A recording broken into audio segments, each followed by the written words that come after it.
जो हमारा next topic है वो है vector form of Coulomb's law. Vector form of Coulomb's law में हमने 2 पॉइंट चार्जेस लिए हैं Q1 और Q2। ठीक है, दोनों सेम चार्जेस है, इस वजह से ये एक दूसरे को क्या कर रहे हैं, रिपेल कर रहे हैं। ठीक, अब हम वेक्टर फॉर्म निकाल रहे हैं तो हमें डिस्प्लेसमेंट लेना होगा, है ना। जब हम डिस्प्लेसमेंट लेंगे तो यहाँ पे Q2 की जगह Q2 पॉइंट पे R2 होगा एक पॉइंट, जिसको हम फाइनल पॉइंट बोलेंगे किसके लिए, F12 के लिए। ठीक है, और इनिशियल पॉइंट क्या होगा, R1 होगा।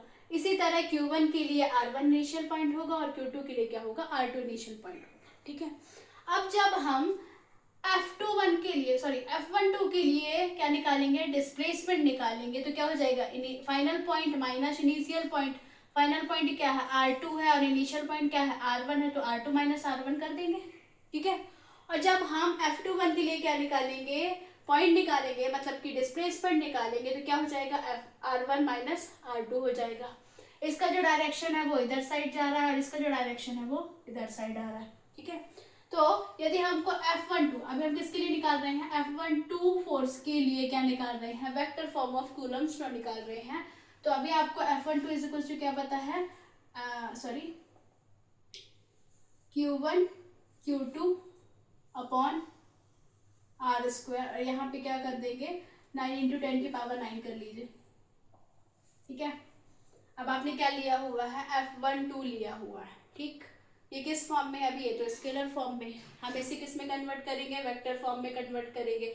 तो आप लोगों ने वेक्टर फॉर्म पढ़ा होगा कि A cap is equal to क्या होता है, A cap divided by mod of ए। ठीक, तो अभी आप किसके लिए पढ़ रहे हैं, F12 के लिए पढ़ रहे हैं। F12 की तरफ कौन सी डायरेक्शन आ रही है, ये वाली डायरेक्शन आ रही है, तो आप डिस्प्लेसमेंट की जगह क्या लेंगे, R1 माइनस R2 लेंगे। तो कैसे करेंगे आप, यहाँ पे 9 इंटू 10 की power 9 Q1 Q2 upon R1 minus R2 का मॉड ऑफ का होल स्क्वायर। ठीक, अब यहाँ पे यदि आपको वेक्टर फॉर्म बनाना है तो क्या करेंगे, ए की जगह R12 कैप लेंगे, R21 कैप लेंगे। ठीक, R21 कैप लेंगे तो इसमें जो डायरेक्शन जा रही है F21 की किधर साइड जा रही है, इधर साइड जा रही है, तो डिस्प्लेसमेंट क्या होगा, R1 माइनस R2 होगा। तो क्या हो जाएगा, 9 इंटू 10 की power 9 Q1 Q2 divided by R1 minus R2 का होल स्क्वायर। R21 कैप की वैल्यू कितनी हो जाएगी, यहाँ पे हो जाएगी R1 माइनस R2 कैप लग जाएगा divided by mod of R1 minus R2। ठीक है, अब यदि आप इसमें इसका मल्टीप्लाई कर देते हैं तो 9 इंटू 10 की power 9 Q1 Q2 upon R1 minus R2 का होल क्यूब, और यहाँ पे कितना हो जाएगा, कैप R1 माइनस R2।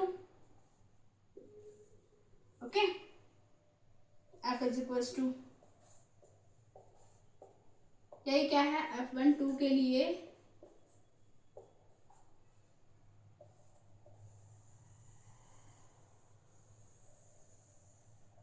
यही क्या है, F12 के लिए vector form of Coulomb's law है। इसकी जो यूनिट होगी वो क्या होगी, न्यूटन होगी।